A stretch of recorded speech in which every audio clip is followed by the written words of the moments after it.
नमस्ते, नमस्कार और मेरा नाम है राजकमल आर्य और आप देख रहे हैं आर्य तक। दोस्तों, जैसे यहाँ पर बहुत सारे लोगों ने अपनी वाणी का जो दमखम था वह दिखाया, कोई पक्ष कोई विपक्ष। तो मैं एक पत्रकार हूँ और मुझे ना तो पक्ष में रहना चाहिए ना विपक्ष में, मुझे समकक्ष रहना चाहिए। और आज जो कार्यक्रम है वह है भगत सिंह के ऊपर, सुखदेव के ऊपर राजगुरु। तो मैं आपको ये बताना चाहूंगा, शायद आपको पता नहीं होगा, इतिहास उठाकर देख लेना, 80% क्रांतिकारियों के जो गुरु थे उनका नाम था महर्षि दयानंद सरस्वती। उनका एक पुस्तक है सत्यार्थ प्रकाश, आप वो पढ़ना। वो ऐसी पुस्तक है कि कई देशों में बैन भी है, आपको भारत में पढ़ना चाहिए। से आज बहुत ही पवित्र कार्यक्रम चल रहा था, मैं ज्यादा नहीं कहने का प्रयास करूंगा क्योंकि बहुत ज्यादा समय हो जाएगा। मैं लोगों से विचार जानूंगा कि भगत सिंह के बारे में वो क्या जानते हैं, और वही व्यक्ति ज्यादा व्याख्यान दे पाता है। भगत सिंह में 3 चीज थी। देश के लगभग मैंने 20 क्रांतिकारियों की पुस्तक पढ़ी है, सबके जीवन में 3 चीज इंपॉर्टेंट थी। एक तो वह बहुत सारी किताबें पढ़ते थे, व्यायाम करते थे, ईश्वर के उपासक थे। रिपोर्टर हूँ सर, मैं ग्राउंड रिपोर्टर हूँ, गांव गांव जाके समस्या पता करता हूँ। तो हर गांव में शराब मिल जाती है 2 नंबर के काम में। इसका मतलब है कि हमारे युवाओं को गंजेड़ी, नशेड़ी, बंगेड़ी और शराबी बनाने का प्रयत्न किया रहा है। जातिवाद का जहर घोलकर उनके अंदर वैमनस्यता फैलाई जा रही है और से हिंदू मुसलमान करके एक दूसरे को जीना हराम किया जा रहा है। सर्वप्रथम आपका स्वागत है मेरे चैनल में। धन्यवाद भाई साहब। आप अपना परिचय दीजिए। अमित शुक्ला, जिला कांग्रेस कमेटी शहर अध्यक्ष, जिला अधिवक्ता संघ अध्यक्ष कटनी। सर, क्या कहना चाहेंगे, भगत सिंह से क्या प्रेरणा लेना चाहिए आजकल ये सारे युवाओं को? मैं जला हुआ राख नहीं, अमर शहीद हूँ। क्या बात है। जो मिट गया वतन पर मैं वो शहीद हूँ। क्या बात है, जोरदार था। हमारे देश की धरोहर अमर शहीद सुखदेव जी, भगत सिंह जी और राजगुरु जी, जिनके कारण आज हम स्वतंत्र हुए, भारत देश का संविधान बना और देश एक सही पथ पर चल रहा था। लेकिन देश में कुछ ऐसे प्रधानमंत्री बने जिसके कारण आज देश अस्थिर होने की कगार पर है। जैसा कि अभी वर्ल्ड में युद्ध चल रहे हैं कुछ देशों के बीच और हमारे यहाँ संकट पैदा हो गया। जिस दिन अगर युद्ध भारत में होगा उस दिन पता नहीं किस प्रकार के हालात होंगे। बातें विश्व गुरु बनने की ओर चल रही हैं, लेकिन यहाँ जो विकासशील देश था, हमारे पूर्व प्रधानमंत्री स्वर्गीय मनमोहन सिंह जी के समय जो आर्थिक स्थिति भारत की थी, आज वो कहाँ जा रही है। हम विकास की ओर बढ़ रहे थे, अचानक विकास जो है भारत देश का ठप हो चुका। सर आज युवा बर्बाद है, नशे में, शराब में, और नाम का युवा है, एक्चुअली में युवा है ही नहीं, क्योंकि ना तो इसे देश से मतलब ना राष्ट्र से मतलब, ये जानता ही नहीं देशभक्ति क्या है। शास्त्र कहते हैं देशभक्ति उसे कहते हैं कि जो सार्वभौमिक सिद्धांत है उनकी रक्षा करना, और जो जिस राष्ट्र की सभ्यता को नष्ट करना चाहते हैं उन्हें नष्ट करना, ये राष्ट्रभक्ति कहलाती है। लेकिन आजकल का युवा शराब के ठेके में आप जाएंगे मिलेगा। पूरे नेता यहाँ के जितने हैं, क्योंकि मैं ग्राउंड रिपोर्टर हूँ तो मैं यहाँ की वास्तविकता जानता हूँ। तो क्या कहना चाहेंगे कि ये शराब का नशा करा के युवाओं को पहले बंगेड़ी बनाने का प्रयत्न किया जा रहा है, तो क्या सरकार करें? क्या युवा को भगत सिंह बनाना चाहिए या फिर बंगेड़ी गंजेड़ी बनाना चाहिए? सरकार का जो काम है उनको बड़ी जवाबदारी से निभाना चाहिए। यहाँ पर ये हो रहा है कि हम एक छोटे से पार्षद के रूप में नाली नर्दा के साथ थोड़ा सा देखभाल करना, किसको गल्ला पर्ची मतलब मिला नहीं मिला, ये जवाबदारी से ये काम करें। नशा कहीं अगर बिक रहा है तो वो जवाबदारी से उसे रोका जाए। विधायक का काम है, मान लीजिए कोई भी विधायक हो, तो वो अगर पार्षद अगर किसी चीज को बोल रहा है कि विधायक जी यहाँ पर नशा हो रहा है, तो तत्काल एसपी से बात करें कि ये नशा मुक्त तत्काल कराया जाए, क्योंकि आने वाली जो पीढ़ी है उनका पूरा भविष्य चौपट हो रहा है। और जो शासन है, शासन जानबूझकर नशा के तरफ ढकेल रही है ताकि वो हमारे पास आकर किसी चीज को मांग न कर पाए और ये पढ़ ना पाए। अगर वो पढ़ लेंगे, जैसे कि हमारे भाई साहब बताए कि शिक्षा वो शेरनी का दूध है, अगर जो शिक्षा हमारे छोटे छोटे बच्चे पढ़ लेंगे ना, तो यहाँ से चिल्लाएंगे तो उनको देख के और भी लोग पढ़ेंगे। लेकिन सर देखने में ये आता है कि जो जितना बड़ा पढ़ा लिखा उतना बड़ा गवार है। क्यों? मैं आपको उदाहरण बताता हूँ। एक अनपढ़ व्यक्ति होता है, घर से बोतल लेके जाता है और उसमें हर स्टेशन में जब बदलता है तो खुद पानी भर लेता है। लेकिन जो पढ़ा लिखा है वो हर स्टेशन में जाता है, एक नई बोतल खरीदता है, पानी पीता है, फेंक देता है। एक पढ़ा लिखा व्यक्ति है वो राजनेता बनने के चक्कर में वैमनस्यता फैलाता है। एक अनपढ़ व्यक्ति रहता है वो घर में चुपचाप शांति से बैठा रहता है।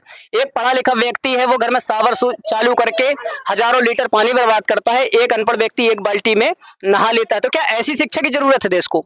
नहीं, यहाँ पर क्या है कि मैंने जैसे कि बोला, अपनी अपनी जवाबदारी से अगर सब काम करें तो अधिकारी हो और चाहे नेता हो, उनको मजबूर कर दिया जाएगा। अगर जैसे इसी मोहल्ले की बात कर रहे हैं, ये हमारा बहुत गरीब बस्ती है।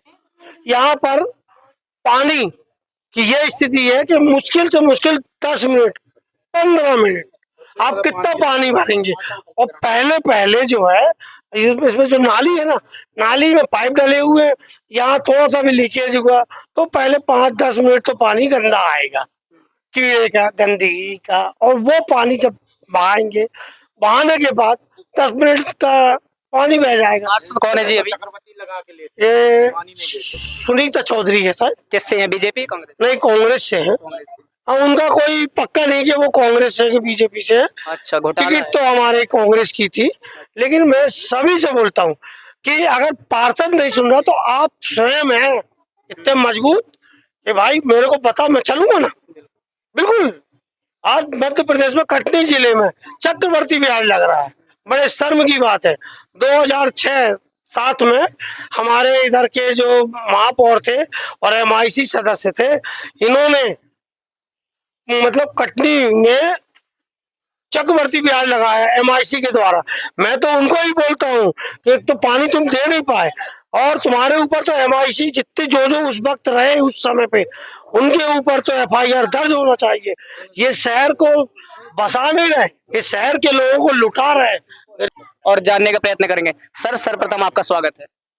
धन्यवाद सर बहुत सारे ऐसे क्रांतिकारी हुए हैं जिन्होंने आत्मसमर्पण राष्ट्र के प्रति किया और सब कुछ छोड़कर केवल राष्ट्र के लिए मरने और मारने पर उतारू थे। जैसे चंद्रशेखर आजाद, राम प्रसाद बिस्मिल, बहुत सारे ऐसे क्रांतिकारी हुए हैं। तो क्या युवाओं को आज जरूरत है, क्या फिर शस्त्र उठाने की जरूरत पड़ेगी क्या? बिल्कुल कि लोकतंत्र के माध्यम से काम किया जा सकता है? लोकतंत्र तो उनके हाथ में चला गया जिनका शासन सत्ता है। लेकिन ये अधिकार पाने के लिए ये शस्त्र उठाने की बहुत अति आवश्यकता है, क्योंकि आज जो पुलिस व्यवस्था है, शासन व्यवस्था है, सब शासन के हाथ में बंधे हुए हैं।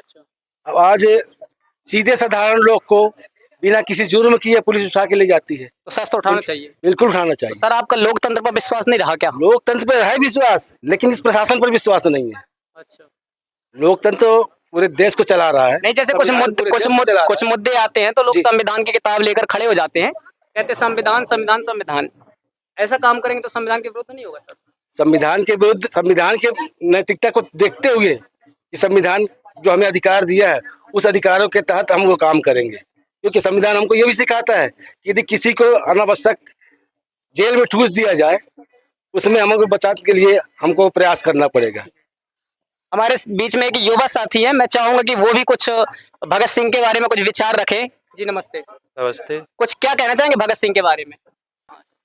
शायर ने क्या खूब कहा है, कुछ इस तरह वाक़े पे कलम मेरे जज्बातों से, मैं इसके लिखना चाहता हूँ तो इनकलाब लिख जाता। क्या बात है, ये भगत सिंह की लाइन थी। क्या बात है सर, क्या बात है। आप युवाओं को क्या संदेश देना चाहते हैं आज शहीद दिवस के उपलक्ष्य पर? मैं युवा को ये संदेश देना चाहता हूँ कि जिस प्रकार से हमारे भगत सिंह, सुखदेव, राजगुरु, इन लोग के अंदर एक अंदर से रहा कि हम अपने देश को आज़ाद कराएंगे, तो आज का जो समय चल रहा है हर कोई एक पार्टी का गुलाम बनना चाह रहा है। क्या बात बोला, गुलाम नहीं बनना चाहिए, विचारों के गुलाम बनो, किसी व्यक्ति का नहीं। इंसान को सच बोलना चाहिए, सामने वाला चाहे कितना कुछ हो।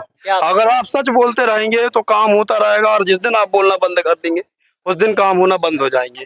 तो मैं इस आज की युवा पीढ़ी से यही कहना चाहता हूँ कि पार्टी का गुलाम मत बनिए, आप विचारों का गुलाम बनिए। अगर कोई गलत करता है तो हम सत्य बोलते हैं तो लोग हमें गोदी मीडिया का एक टाइटल दे दिए। वो तो क्या करोगे, आज के समय में यही चल रहा है। सच बोलोगे तो गोदी मीडिया, अगर हम मस्जिद का दिखाते हैं तो हिंदू कमेंट में गाली देता है, और हिंदुओं को दिखाते हैं तो मुस्लिम, क्या करें? इसमें जनता की गलती नहीं है, जनता की गलती कोई नहीं है, ये सब ऊपर से चलता है। तो ऊपर अब जो आदेश आते हैं और चेला चपाटी वही करते हैं। तो बस यही बोलना चाहूंगा आज के समय में, और यही बोलूंगा कि जिसको बनना है तो बस भगत सिंह, राजगुरु और सुखदेव बने, किसी का गुलाम ना बने। कहते हैं कि ना गली बदलो, न डगर बदलो, न सर बदलो, न घर बदलो, अब बदलना है तो किसी का विचार बदलो। अब विचार बदले जाते हैं वार्ता करने से, बात करने से, किताबों को पढ़ने से, क्योंकि हमारा विचार ही तय करता है कि हम किसी के घर में बम फोड़ दें, हमारा विचार ही तय करता है कि हम किसी की गर्दन काट दें, और हमारा विचार ही तय करता है कि हम किसी बहन बेटी की रक्षा के लिए स्वयं की भी जिंदगी को क्या करें, लुटा दें। इसलिए यहाँ पर आए, यहाँ पर सारे सभी जाति के, सभी धर्म के लोग थे, सभी ने अपने अपने विचार रखे तो साथ में ले चलने वाला। तो मेरा ये सौभाग्य था, ये हमारे युवा साथी हैं जिन्होंने मुझे बुलाया और कई बार कॉल किया। इतना कह के मैं अपनी वाणी को विराम दूंगा।